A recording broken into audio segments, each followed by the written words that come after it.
Hello and welcome to our channel Mariner's Point.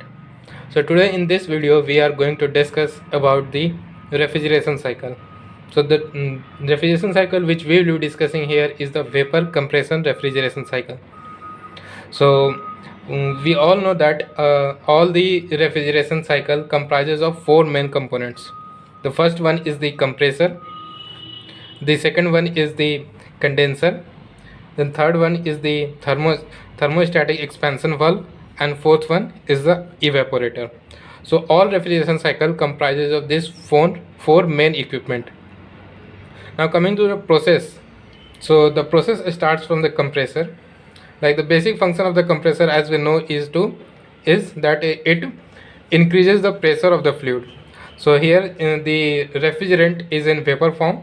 So the vapor refrigerant is compressed inside the compressor and the pressure rises, and as we know that the pressure rises, so the temperature also rises. So the high pressure high temperature vapor refrigerant passes through this line and goes to the condenser.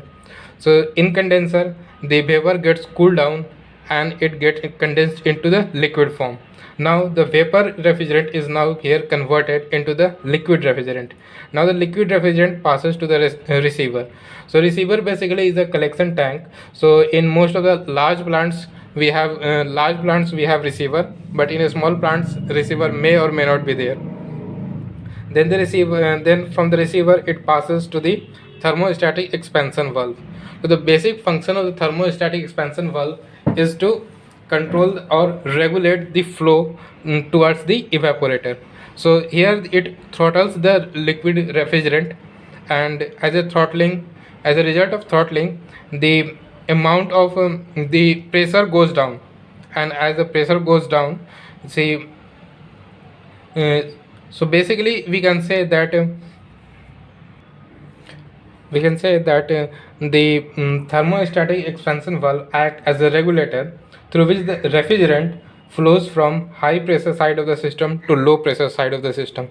So before this thermostatic expansion valve, all the liquid refrigerant is having a high pressure, and after this thermostatic expansion valve the pressure reduces and this part of the system is of low pressure side. So after that the refrigerant passes to the evaporator. So here it is a mix of liquid or vapor, and then it passes to the evaporator. Here after passing to the evaporator, it takes off the heat from the compartment and gets evaporated, and then from here it goes to the compressor again, and the cycle continues. So this is basically the vapor compression refrigeration cycle. One point to note here is that why we need to create a low pressure here in this side of the system. So basically the thermostatic expansion valve is reducing the pressure. So what is the need of reducing this pressure? So for this we need to know that as the pressure decreases, the boiling point or the evaporating point also decreases. So as here the pressure decreases at the thermostatic expansion valve, the boiling point or the evaporating point of the refrigerant will also decrease, and when it goes into the compartment say it is basically when we use the refrigerator, so basically we use it to make the temperature go down below the room temperature. So basically the compartment may be at the room temperature or slightly above if it is summer day or it is in an area which has having high heating appliances. So in normal cases it will be a normal room temperature. So to bring that so in the evaporator so the liquid refrigerant has to get evaporated at the room temperature. So will be only possible if the pressure of the liquid refrigerant is reduced.